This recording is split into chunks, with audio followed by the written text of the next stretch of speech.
Well, hello folks, it has been a week of many new updates, many new blogs, lots of things to discover and lots of things to talk about for Farming Simulator 22. All of that coming up in the next few minutes as we get cracking through.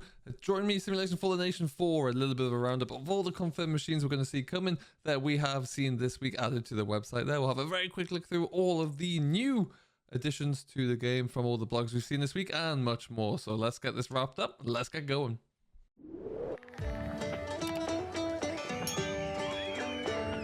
So as always, like we always like to start with really is having a look through the confirmed brands or confirmed machines for the brands that we know about for this week's additions to the website. The fact sheets arrived on Friday as they always do there. Some fantastic new bits of equipment there. We will get to looking into those very shortly. Let's start though with the very first of the new updates. And we're going to go to Albert for the latest front loader equipment really, and they've started to really widen their range right now. You've seen an awful lot of bale equipment handling, which is fantastic to see.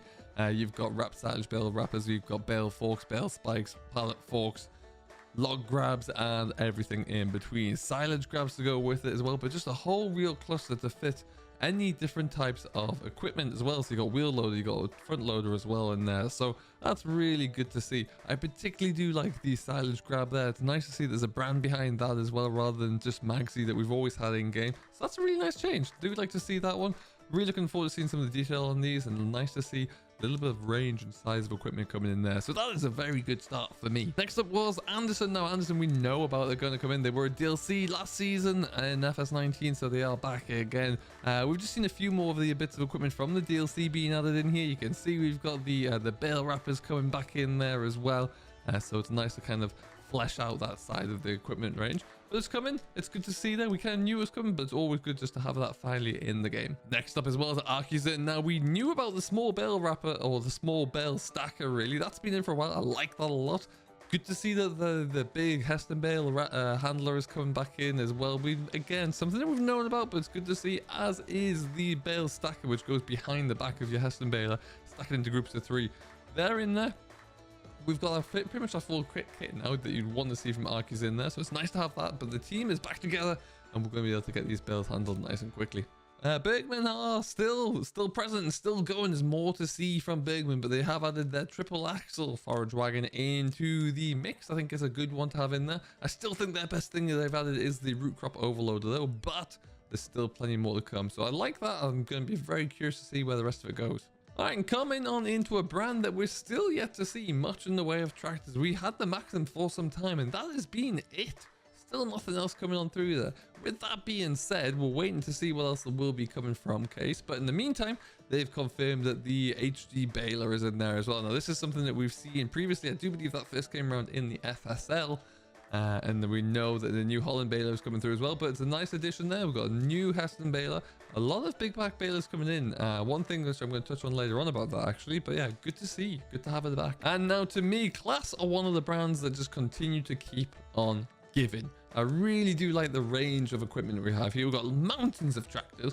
We've got some great foragers and combines in there so far. We've got some great implements starting to come in now, which is pretty crucial. So not only do we have the carrot trailer, which looks fantastic, the Unirap baler has been confirmed today, as has the Cargos, the huge big forage wagon there. So not only have you seen that we're starting to get a lot of balers and bale wrapper combos coming in, but we're starting to see an awful lot of variety for your forage wagons, which is always something you're going to want to see. Obviously, we've got our weights in the front loader in there as well. Now, Class is still kind of rounding out. There's still a few more little bits and pieces coming, but this is one of those brands that are really heavily represented, and I'm here for it. Just a small little update from Flegel today, which is the Ruby 2000. It's a nice little feeding bucket by the looks of things with an auger in there, so we can kind of feed out silage by the looks of it. Like that a lot. Sticks on the front loader there is easier than having a big expensive feeder wagon to go with it, but does the same job effectively. So like that an awful lot. Want to see that on the front loader pretty soon. And once again, it's time to bring out the yellow and green paint of John Deere. Now we've seen something pretty cool with John Deere here today. Not only have we seen the newer big tractors there, the 7R series that we had last year is back and it's looking mighty meaty. It's difficult to see from this angle, but it doesn't look like it's the 2020 or 2021 style. Certainly doesn't have those mirrors to it. So be curious if they bring in something like the 8RX to see if they'll bring that one in. That's something I really hope to see.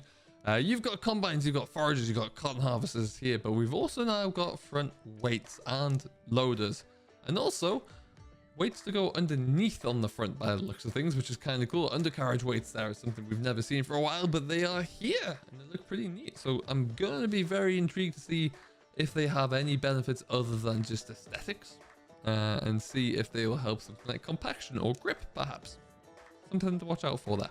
Now we move on to Crone. Now this would appear to be, to all intents and purposes, the end of the Crone lineup for FS22. And it's not as big as I maybe thought it would be. We've got the Big M. Lovely to see the Big M back. Never got a problem with that. We've got the Big X as well. The 1180 is in here. This is going to be kitted with the standard silage pickup header. You've got the maize header on there as well, and you've also got the whole crop header. So that's pretty cool. We don't have any forage wagons from Crone at the moment. We've got a rake. We don't have a tedder. And there's no balers at all. When you think about the balers that we bring in with the straw add-on, which is maybe why they're not going to be in, because they know something like that will be coming down the line. It just seems like we could have so much more from Crone. No more mowers, no more butterfly mowers or mounted mowers on the back. No balers, no rakes, no tethers, like I mentioned. It just feels like we could have a little bit more. Now, there may be a great reason for that. Maybe we'll see something later in the future. But we'll have to wait and see. I really did expect to see a little bit more from Crone, I won't lie. Heading on into Kuhn, which is the brand that keeps on giving to rival class there, and they've done it again. Look, there's some amazing equipment here from Kuhn, and I love it. I think some of the detail on here is fantastic. Check out, though, the 4-rotor GA15131 windrower. It looks huge. I can't wait to see how wide that's going to open up to there, but it looks like it's going to be completely revamped, and it looks really, really cool. Now, there's still more to come from Chrome, which is fantastic. Really, really do like to see that. I wonder if there's going to be any more of the smaller rakes coming in there, because we've obviously got the Merge Max, but you've also got the windrower there as well. So there's still a little bit of opportunity. I don't know what else they're going to be thinking of, but again, maybe this is a reason why we're not seeing too much of like Crone coming in there, or grassland equipment from Class or John Deere, because Crone is just dominating. I love it. Now, Kverneland have joined the party nice and late, and I'm pretty pleased with what we've seen so far. One of the fact sheets for the Massey 8S had the subsoiler on there, which is the DTX 300 AR. Now that has an opportunity or an option to be configured to have an air seeder unit put on there. So that's going to be great to see what we can drill there. I'm hoping to be able to drill things like oilseed rape directly with that. That would be pretty sweet. It does look pretty impressive. The 7850C wrapper is something that we had from the Platinum add-on, which is still very nice to see. But look at the new plow that they brought in. The 5-thorough plow was sublime. Love that. They brought in a 7-thorough version of it, and it's fully mounted. It's going to take a heck of a machine to lift this, let alone pull it. I can't wait to see what it looks like in game. See how the animations work on it, because that was one thing that really tipped the balance for me with the Platinum edition. Lovely to see Kverneland back. Always knew they were coming, just needed to see that confirmation, but they're here. Now, we knew about some add-ons for Case, and I think it was only fair to say that New Holland were going to be coming right around the corner there, and they have. We've got the T7 HD here, and that is, of course, the heavy-duty New Holland series, so nice to have that on board. We've got the same equivalent baler as the Case. This is the big baler, the 1290 high density as well. Obviously, in this fact sheets today as well, we saw the bigger version of the broad fruit harvester, so that's in game as well. Lovely to see that here, and yeah, nice to kind of see the New Holland range developing out. There's quite a range there. I think there's still a little bit more that we could maybe see, and I personally expect to see. Let's look out for like a T6 or a smaller T7 wheelbase tractor there. Who knows about maybe a classic? We've always had an 8340 in the past. Will they keep that? Will they update it a little bit? I don't know, but there's still plenty more scope there, that's for sure. And not to be outdone with forage wagons or baler combi wrappers, there have been Pottinger's latest announcements today. We have got, much like we did in the Alpine DLC there, we've got the Impress baler wrapper combo, which is something that criminally I didn't use as much as I would like to have used, but it's a great looking bit of equipment. Again, the detail is off the charts with that one. Very nice to see. We've also got the addition in of the triple axle 120 forage wagon as well. So again, forage wagons are not going to be something you're going to be running short on there, that's for sure, in FS22, but they're looking fantastic anyway. Pottinger brought in the 3 different sizes, which is nice to see. They're all coming back into the game there as well, and now you're going to see some more tethers coming in with the HIT 16.18 as well there. So really starting to broaden out that range. Those cheap little butterfly mowers as well were delightful to have. Nice and cheap, nice and wide though, so about 7.5 meters total there. Got plenty of ground to cover. Really like to see that, and Pottinger are slowly expanding. Now, an announcement from earlier in the week was that Quickie have been confirmed in game, and here they are sporting their entire lineup of front loaders, so you really cannot miss when trying to find a front loader to fit your tractor. We've got all of the range in here, which is great, and a cheeky couple of bag lifters as well. We know we got big bags from KSI in here to begin with, and they are coming through thick and fast, so I hope that we get to see a little bit more accommodation of that from other brands as well. But we've got it in here. You got a single or a double bag lifter, and I think they look pretty darn good.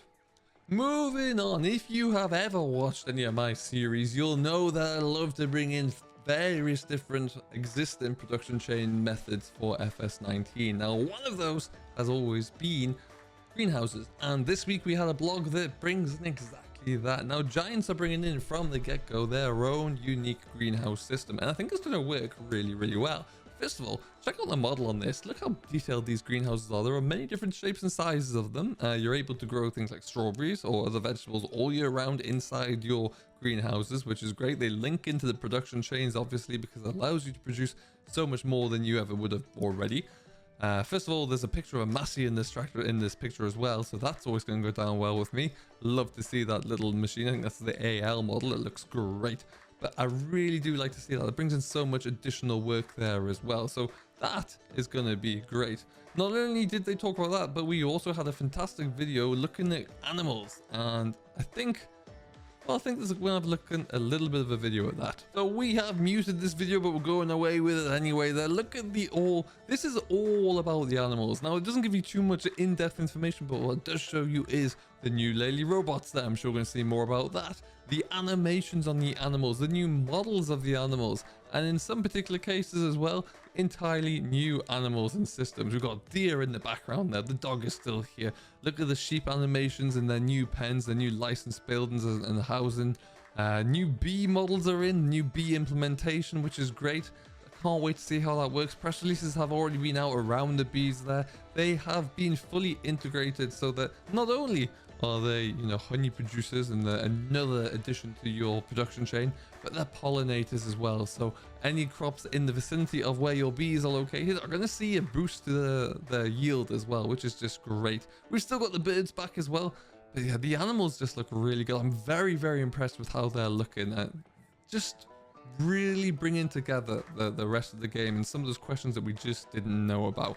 And that, really, folks, in a nutshell, is what we're looking for this week. It is a fantastic, fantastic update for a week. We've seen some phenomenal fact sheets there. The Massey 8S is finally being added on there as well, which I'm very pleased about. We didn't even get to show you that in the store, but we knew that was coming anyway. So, at this point in time, we're about a month away until we start to see early access and then launch of our game. So it's going to be really great to see as we get closer and closer. There's still an awful lot of machines that we don't know about. So many new kind of expected or confirmed machines from various different promotional videos that we still haven't seen much of. We only just saw the Steyr coming through today in the fact sheets as well.